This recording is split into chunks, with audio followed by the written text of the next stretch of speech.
Buen día a todos los seguidores de Proceso Digital y Departamento 19. Como siempre, les damos las gracias por acompañarnos en este espacio de entrevistas en vivo. Tenemos el honor de tener nuevamente en nuestra sala de redacción al abogado Gustavo Solórzano, asesor del COEP y también presidente del Colegio de Abogados de Honduras. Bienvenido, abogado. Muchísimas gracias por atender siempre la invitación de Proceso Digital. Gracias a ustedes por la invitación y muy contento de poder estar aquí para compartir sobre distintos temas. Así es, abogado, la agenda muy movida, pero vamos a tratar de ahí concretar algunos temas puntuales. Por ejemplo, abogado, el tema más candente ahorita, como todos sabemos, es el tema político, con todas las situaciones que se han venido dando a partir, previo y a partir de las elecciones primarias. Previo, el día y post electoral. Así es, hemos tenido una agenda pues bastante complicada en este tema y cuéntenos usted cómo ve la situación así brevemente actualmente, qué deberíamos de esperar en los próximos días, que ya estamos previo a la declaratoria oficial. Estamos pues prácticamente a 9 días de lo que es la culminación de este proceso de las elecciones primarias en Honduras, que finaliza con la declaratoria de parte del Consejo Nacional Electoral. Y lo que hay que cuidar en este momento del proceso electoral es justamente que el día 8 de abril, pues los 3 consejeros en pleno y de manera unánime, pues estén dando la declaratoria.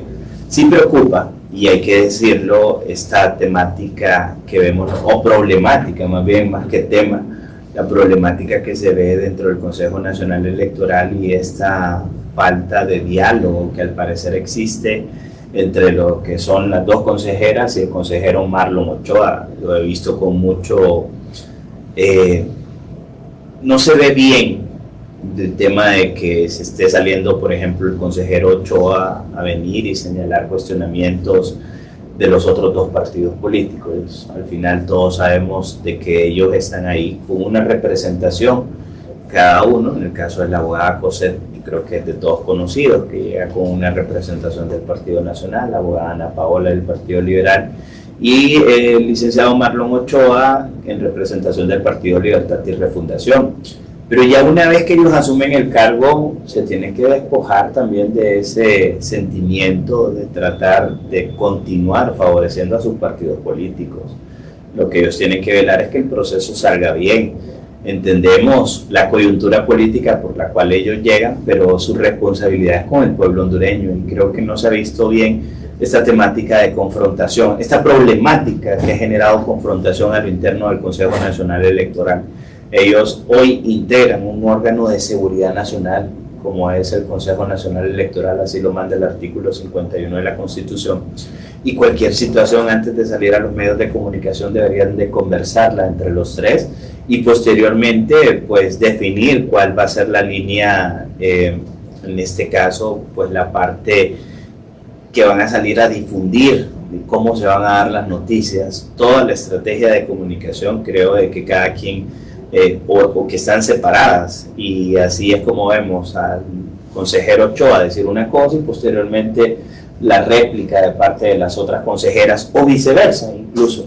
Y esto no le está haciendo bien al Consejo Nacional Electoral. Lo que necesita la ciudadanía en este momento es confianza en sus instituciones, y el Consejo Nacional Electoral pues requiere de la confianza de nosotros como ciudadanos. Ya lo que pasó el domingo 9 de marzo es de lamentarlo. Esperamos una justificación y también que se dé todos los detalles de lo ocurrido, pero mientras tanto debemos de continuar trabajando en fortalecer el CNE. Este informe que todos esperamos sobre lo que sucedió, que haya incluso el señalamiento de los responsables, puede posponerse, ¿no, abogado, para después de la declaratoria, para que no se vea tanta interferencia? Así va a ser, de hecho, y tiene su lógica, y le explico la lógica cuál es. Al final, lo más importante en este momento es la declaratoria del 8 de abril. ¿Qué pasaría si no tenemos una declaratoria del 8 de abril? Pues estaría incumpliendo con la ley electoral, y en este caso los 3 partidos más grandes, que son los que han participado en el proceso primario, prácticamente se quedarían sin representantes para lo que es la elección general, lo cual traería un ambiente de mucha tensión. En este momento lo que hay que cumplir es con la ley electoral, hacer la declaratoria un mes después de que ha ocurrido las elecciones primarias, que en este caso es la fecha del 8 de abril. ¿Cuál es la lógica de venir y dar, por ejemplo, el testimonio testifical de los consejeros hasta después de la declaratoria? Poder concentrarse en hacer justamente esa parte dentro del cronograma, cumplir con esa parte dentro del cronograma electoral, y después de eso pues darle las explicaciones a la ciudadanía y que se puedan deducir las responsabilidades a quien corresponde. Y aquí ojalá que se pueda conocer la verdad de qué fue lo que pasó, quiénes son los que han venido boicoteando. Yo he mantenido mi propia teoría de que esto no solamente se dio a lo interno del CNE, sino que también hay mentes maestras fuera del Consejo Nacional Electoral y que no son de un partido, posiblemente sean de varios partidos. Y en ese sentido, ojalá de que se pueda lograr llegar también hasta los autores intelectuales. Este proceso primario lamentablemente ha pasado por muchas dificultades. Una primera dificultad fue todo el tema del presupuesto, esa incertidumbre permanente de que si vamos o no vamos a tener elecciones primarias, todo lo que se dio previo a las elecciones, los tiempos, lo del uso de la biometría, lo de los acuerdos a último momento que cambian hasta cierto punto las reglas. Luego el día de las elecciones, el boicot al proceso electoral, todos los hondureños creo preparándonos para cuidar los votos dentro de las urnas, y lo que nos sale es con una estrategia distinta. Y puede ser 1, 2, 3, 4%, pero eso nunca se había dado. Y creo que nos queda ese mal sabor de lo que ocurrió el domingo 9 de marzo en cuanto a lo ocurrido con la parte de movilización del material electoral. Creo que nadie se lo esperaba, o muy pocos si lo habían previsto. Creo que estaban concentradas todas las atenciones en el proceso al momento de ir a votar. Y ahora, después del proceso, el día de las elecciones, pues con lo que nos encontramos son con estas denuncias permanentes de fraudes. Entonces el proceso ha pasado por una etapa en donde no se planificó porque no se contaba con todo el presupuesto y se tuvo que correr a último momento. Incluso reportes que existen de que a las 7 de la mañana, el día domingo, todavía, como se le conoce, se están maquilando, preparando el material electoral para salir, lo cual en el pasado ha ocurrido de manera pero excepcional, en una cantidad mínima, no como ocurrió en esta ocasión. Luego el día de las elecciones, ese momento tan difícil, y después de las elecciones estas denuncias de fraude. Así que ha sido un proceso bastante complicado y bueno, al final de las dificultades también hay que sacar lo positivo. Yo trato de ver siempre el vaso medio lleno, y la gran lección que nos deja es que los hondureños vamos a cuidar del proceso electoral del 30 de noviembre. Lo demostramos el domingo 9 de marzo, se sigue demostrando ahora, incluso con este tema del escrutinio especial, y también con la insistencia de manera permanente de toda la ciudadanía de exigir de que el 8 de abril debemos de tener la declaratoria de elecciones. Sí, abogado, hay una frase por ahí que dice que por la víspera se conocerá la fiesta. Con este escenario tan conflictivo que hemos vivido en las primarias, bien decía usted, hay que aprender algunas lecciones, pero ¿qué panorama nos espera para las elecciones generales? ¿Cómo debería estar preparada la ciudadanía ante eventualidades como las que ya vimos? A todos nos toca siempre compartir con distintos actores de la sociedad hondureña. A mí me toca verlo desde el sector empresarial, me toca verlo con profesionales del derecho, me toca verlo en el ambiente familiar, me toca verlo con amigos.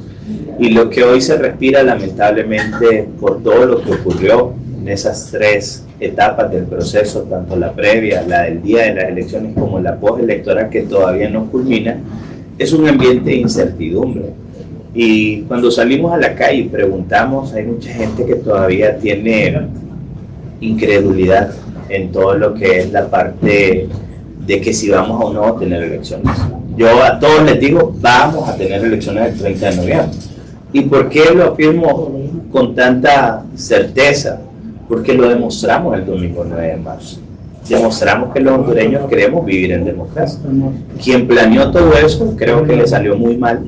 Quienes continúan planeando sabotear el proceso, creo que les está saliendo muy mal, porque más bien con esto lo que están despertando es ese sentimiento democrático, ese sentimiento de amor a la patria que tenemos los hondureños, y que estamos dispuestos a defender nuestra democracia, a vivir en libertad, a vivir bajo un ambiente en donde seamos los hondureños los que elijamos a quienes nos quieren gobernar.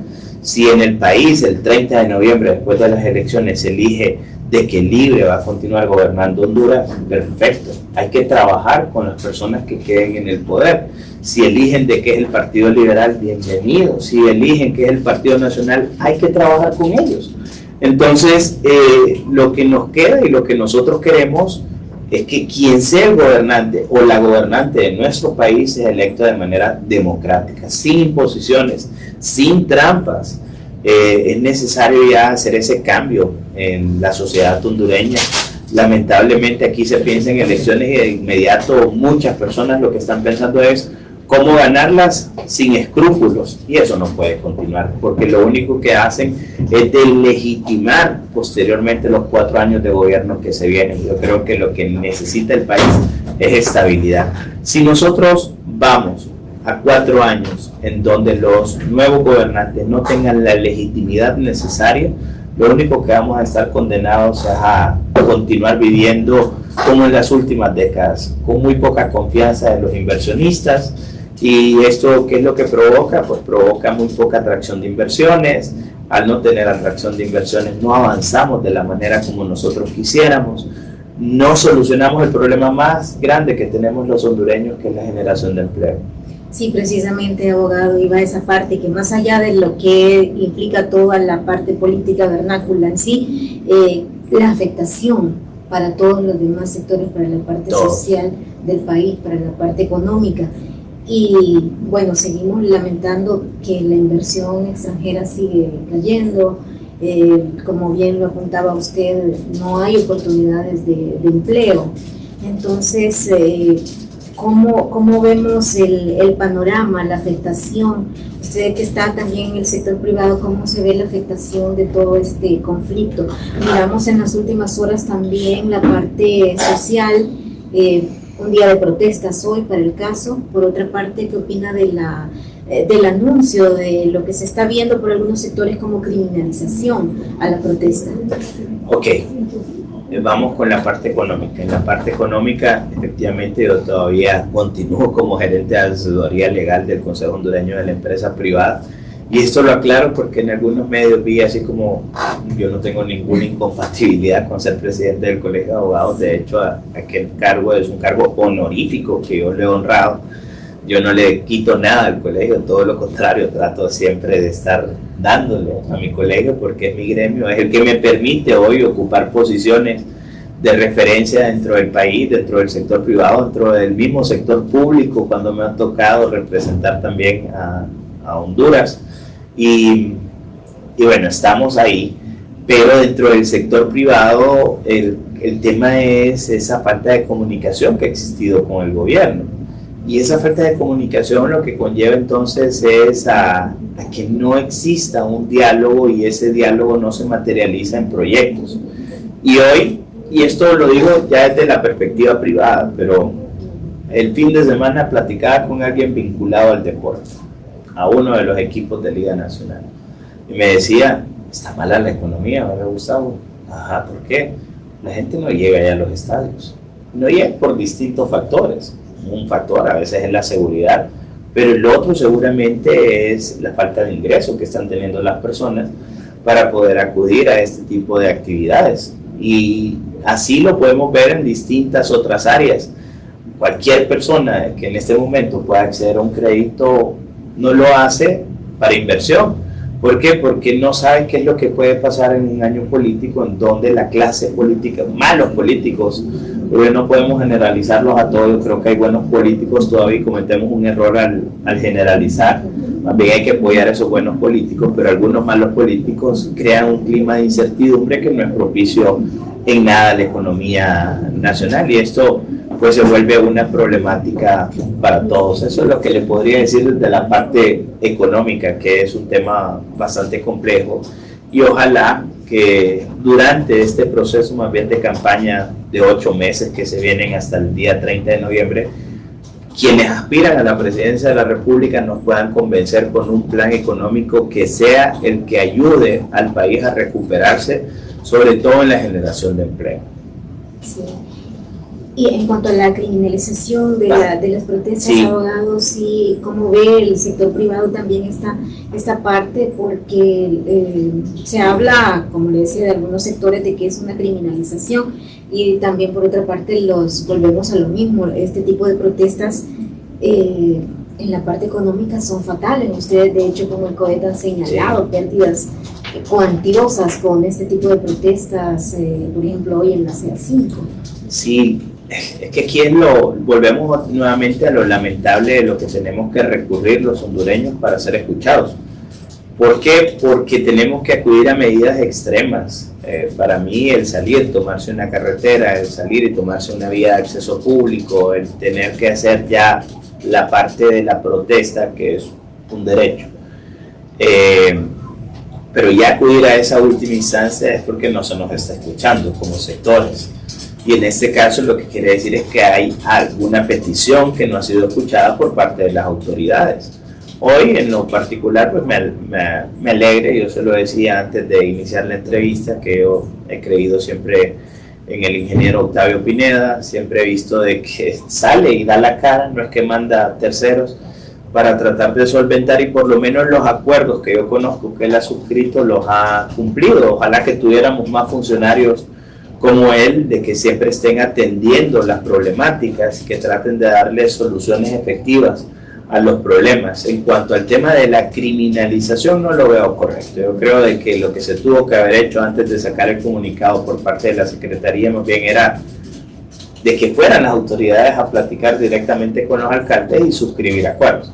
Ya tenían conocimiento de lo que iba a ocurrir. Los alcaldes entonces, en ese caso, se hubieran buscado con el propósito de alcanzar acuerdos antes de la toma. Creo que venir y hay que medir los derechos. Al final ningún derecho es absoluto y mi derecho termina donde inicia el derecho suyo, y en ese sentido, pues si bien se puede protestar, no se pueden afectar tampoco otros derechos económicos que puedan, como por ejemplo el libre tránsito de mercaderías, porque con eso es prácticamente autoflagelarnos nosotros mismos, porque si bien estamos exigiendo un derecho de que nos reparen ciertas vías de acceso, al mismo tiempo el paralizar la economía de un país pues nos hace daño a nosotros mismos. Son ya medidas muy extremas, pero cada quien hay que verlo desde la óptica de cada persona. Hay quienes consideran de que es la única manera en nuestro país de tener que reclamar derechos, así que les vamos a dar el beneficio de la duda. En lo particular me alegra de que hayan alcanzado un acuerdo y que de esta manera pues logren ellos solventar sus problemas sin que se violenten o que se dañen los derechos de terceros. ¿Se violentan los derechos, abogados, con eso que dicen que se van a tomar fotografías de las personas que anden en las protestas y que se le van No estoy de a acuerdo perfiles? en eso. Sí, en eso yo no estoy de acuerdo, porque creo de que muchos de los ciudadanos que están ahí lo hacen como una medida en cuanto a su derecho de protesta y venir y posteriormente prácticamente crear listas negras de estos ciudadanos no es debido. De eso deberían más bien de crear de las personas que han estado metidos en usurpaciones, que eso sí andan de un lado a otro saltando. De eso deberíamos de sacar los perfiles y también señalarlos y criminalizarlos. Pero personas que por primera vez salen y ejercen su derecho de protesta y venir y amenazarlos con crearles fichas prácticamente criminales, en eso yo no estoy de acuerdo. Nuevamente yo le apostaría más a lo que ha hecho el ministro Octavio Pineda el día de hoy, reunirse con los actores y encontrar soluciones a los problemas.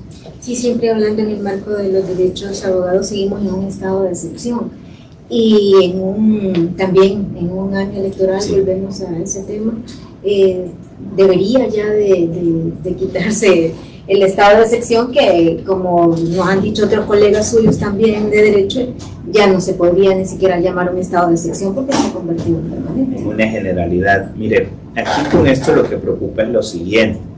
Esto es establecido dentro de la Constitución de la República, lo que en realidad su nombre correcto es suspensión de garantías o de derechos constitucionales, en donde por medio de un decreto que emite la Presidencia de la República en Consejo de Ministros, el famoso PCM, pues se toma la decisión de suspender algunos derechos a los ciudadanos, entre ellos la libertad de expresión, movilidad, el tema del allanamiento en cuanto a la morada, el derecho de reunión, libertad de expresión, entre otros. Y aquí lo que me preocupa a mí, y lo voy a decir desde el punto de vista jurídico, es que para que esto pueda tener plena validez, la Constitución nos manda a nosotros de que tiene que conocerlo y aprobarlo el Poder Legislativo. Y el Poder Legislativo en los últimos 2 decretos de suspensión de garantías constitucionales no los ha conocido. Incluso el último, que fue aprobado reciente y que entrará en vigencia de manera posterior a que finalice el otro, pues tampoco lo ha conocido. Y vea cómo manda la Constitución. La Constitución manda de que el Congreso Nacional debe de conocer de inmediato con el propósito de aprobarlo, modificarlo o incluso rechazar lo que se está planteando, y que de esa manera es que va a tener validez efectiva. ¿Qué quiere decir esto? De que hay un vacío, y en el caso de que la autoridad haga uso de ese decreto de excepción, si en Honduras el Estado de Derecho prevalece, pues en realidad esa suspensión de garantías serían violatorias de los derechos que sean suspendidos. ¿Por qué? Porque no cumplió con ese requisito adicional de ser aprobado por el Congreso Nacional de la República. Y al faltar eso, el Estado de Honduras se expone incluso a demandas internacionales. Y esto lo digo como abogado, lo digo tratando de preservar incluso la misma institucionalidad del Estado de Honduras, y ojalá de que el Congreso pueda conocerlo. Si es que vamos a continuar con esto como una medida dentro de la política de combate a la criminalidad, pues tiene que haber diálogo con el otro poder del Estado, que es el Poder Legislativo.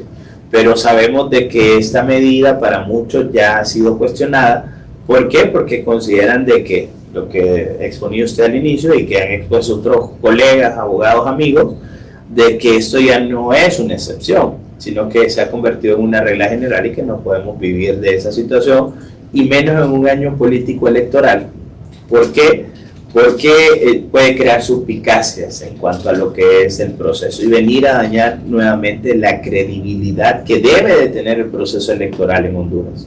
Sí, finalmente, abogado, en el ámbito ya como en su papel como presidente del colegio, hay muchos colegas suyos quejándose en la parte judicial, muchos movimientos dentro del Poder Judicial. Algunos dicen que no están dentro del marco legal.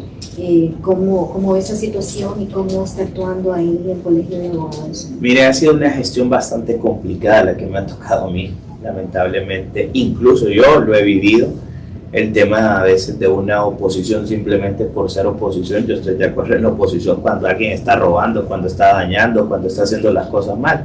Pero en mi caso particular, y lo digo con mucha sinceridad, lo que he tratado es de hacer las cosas de la manera correcta. Me metí en esto porque creo que debemos de demostrar de que sí existimos personas y profesionales que queremos ver cambios positivos, pero he tenido muchas dificultades en mi gestión de algunos miembros de la junta directiva, y esto dificulta y atrasa. Yo he tenido muchísimas quejas de profesionales del derecho en donde el colegio debería estar emitiendo pronunciamientos, pero pronunciamientos que sean desde su junta directiva, no a título del presidente del colegio de abogados. Yo no me voy a quedar callado, por ejemplo, por más que a veces me pidan y digan algunos miembros de junta directiva de que yo estoy hablando de manera institucional. A mí me eligieron más de 7.500 profesionales del derecho justamente para devolver la voz al Colegio de Abogados de Honduras y que no vuelva a ser mudo, que se pronuncie sobre los temas de interés del país, pero también sobre estos temas gremiales que son importantes. Tenemos conocimiento de movimientos que se hacen a lo interno dentro del Poder Judicial, personas que han sido llevadas a algunos tribunales de justicia. El otro día, por ejemplo, me reuní con algunos abogados que litigan en el ámbito laboral y me decían: wow, tenemos serios problemas, porque de nada sirve que contraten nuevo personal, pero si el personal no conoce de la materia laboral. Y esto mismo ha ocurrido también en otras materias, continuamente también de los distintos capítulos a nivel nacional que se nos menciona de la necesidad de contratación de profesionales del derecho, de especialización en las distintas materias.